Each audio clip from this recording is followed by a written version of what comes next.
Welcome back. We're talking about the ASEAN Summit in Singapore, where Southeast Asian leaders are talking trade and regional security. Still with us, Ruben Mondejar is an adjunct professor of business at the University of Navarra.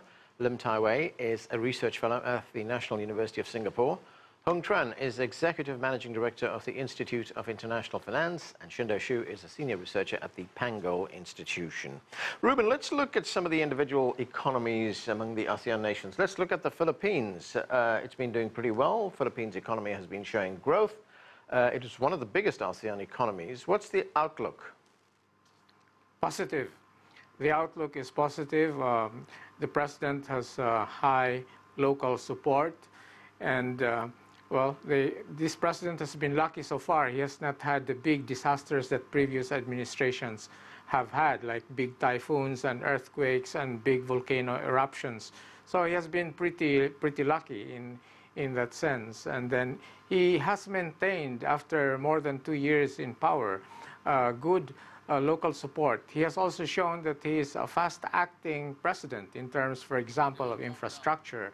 So he was able to give proof that he is a man of action.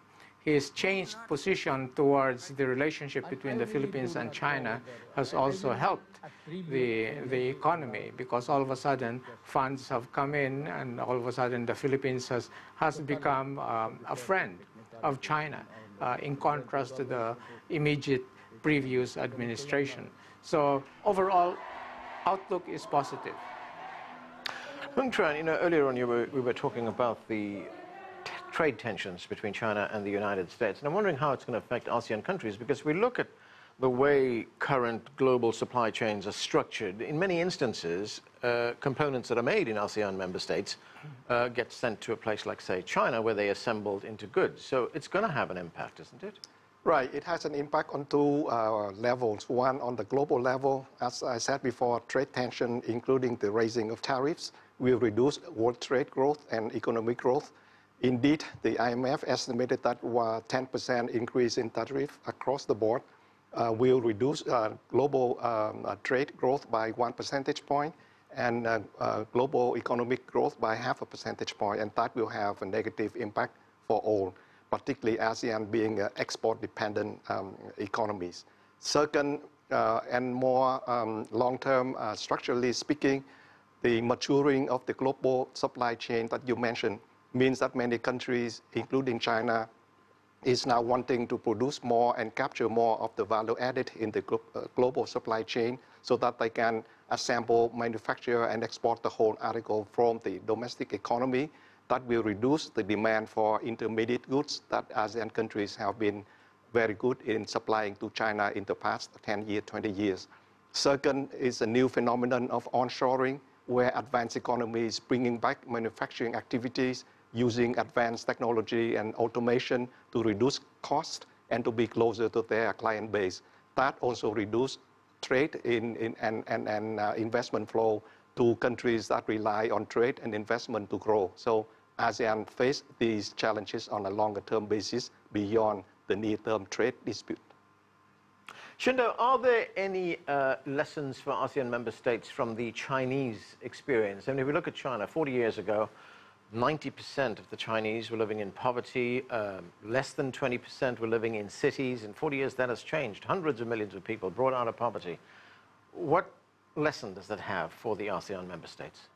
Well, I think it's a mutual process. China has learned a lot from ASEAN countries, in particular like Singapore. Singapore is, I think, the largest investor actually in China, like in Suzhou, in Tianjin, and in Chongqing. So China has learned a lot in terms of investment and also governance. China sent its officials to Singapore to receive training in terms of governance.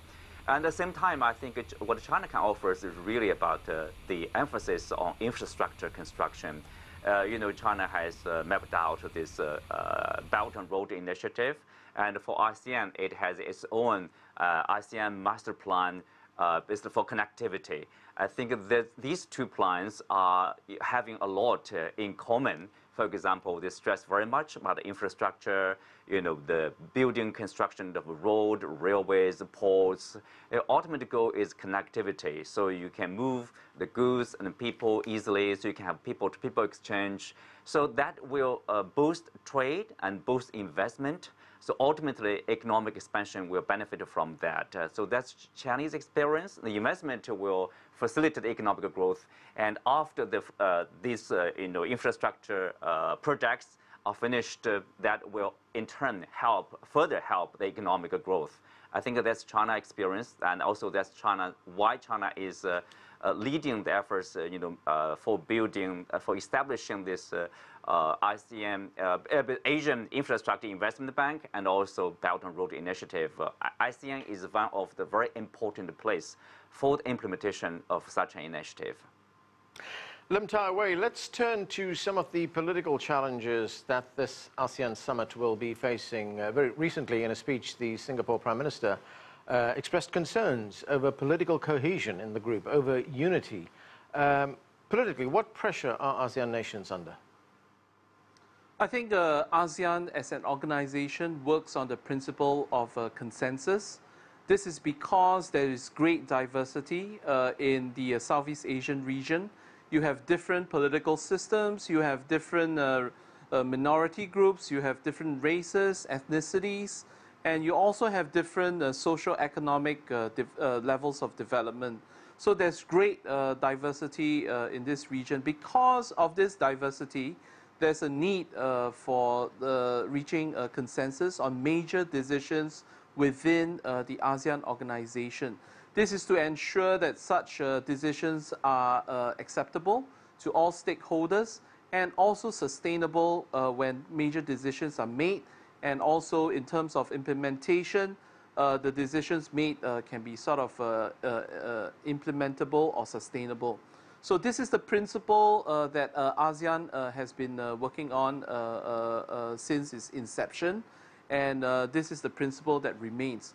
Therefore, the sort of challenges is that there are some political challenges that requires certain decisions to be made, and within this rubric of consensus, ASEAN has to make a decision that's acceptable for all parties.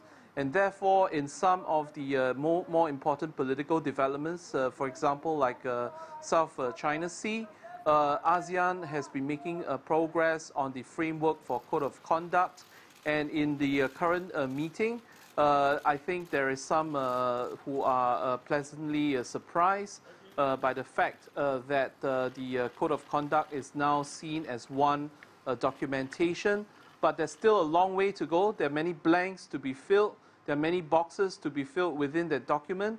It requires a lot of time and a lot of negotiations, compromises, and as well as consensus. The other issue is the Rohingya crisis. ASEAN has been very active in providing aid and assistance to help out with the Rohingya refugee crisis, but ultimately many within ASEAN also believe that it is Myanmar's decision, the major decision it has to make in order to defuse the crisis. But ASEAN is very much able to provide assistance to sort of mitigate the more severe economic issues facing the crisis. So I think all in all, ASEAN is trying to reach consensus on major issues, but more importantly, it wants to integrate in a sustainable manner, and so all countries can cooperate in the long term. Okay. Ruben, what is your view on the issue of security in the South China Sea? As Lim Tai-wei just pointed out, there is a framework for a code of conduct. Recently, the Philippines and China reached an agreement on their territorial differences. Where does the Philippines stand on this issue right now? Well, of course, consensus has been like the glue that kept ASEAN together. But it's that very same consensus that makes ASEAN very weak. Because the definition of consensus in ASEAN means that it's unanimity. In other words, one country can hold the whole ASEAN hostage if it does not agree with the 9 other countries. So that very consensus has been a weakness. Okay, that's one consideration. The other consideration is the history of the relationship between ASEAN and China, whether as a group or as countries like Philippines and China. China takes two-pronged approaches depending on the issue.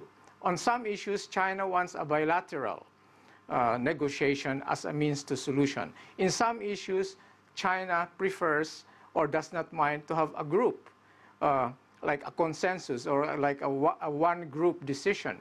So then it's very confusing. So in other words, each country has to navigate whether, how they will deal with China with regard to one issue, how they will relate with the other ASEAN countries on a particular issue. And the South China Sea has been a very, very glaring example of that. The same thing is happening now with Rohingya crisis, because, for example, President Duterte of the Philippines has offered to accept refugees, which incensed Myanmar.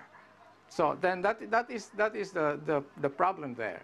So you cannot make one single approach. It depends on the issue and depends on how China would like the issue to be treated. Shindo, on the South China Sea issue, does China have a message for this ASEAN summit? Well, can I respond to my colleague earlier, about the bilateral approach and the multilateral approach? Yes.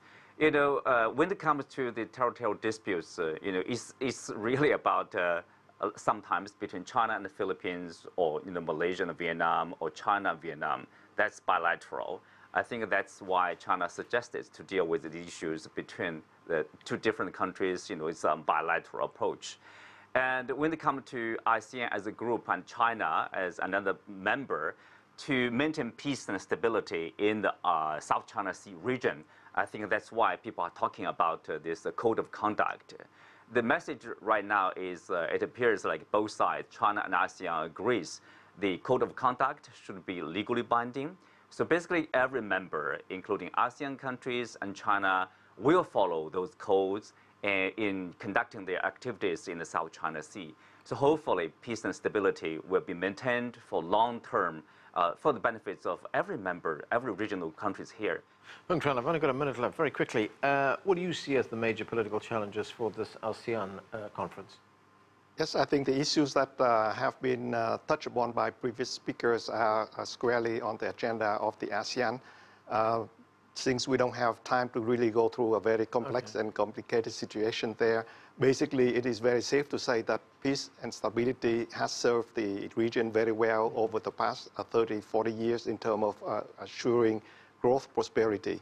And therefore, any distraction, any deviation from that benign scenario going forward due to different situations, different problems in the region will distract from growth and will become a strong headwind to growth. And therefore, if you look to the prospect and the outlook for ASEAN countries, peace and stability is one of the key conditions. Okay, we're going to have to leave it there. Thanks to all of you for being with us. That's all we have time for, but the conversation continues online. Chat with us about this or any other show on Twitter. We're at CGTN America, or visit us on Facebook. That's facebook.com/CGTN America. I'm Anand Naidoo in Washington, D.C. Thanks for being with us.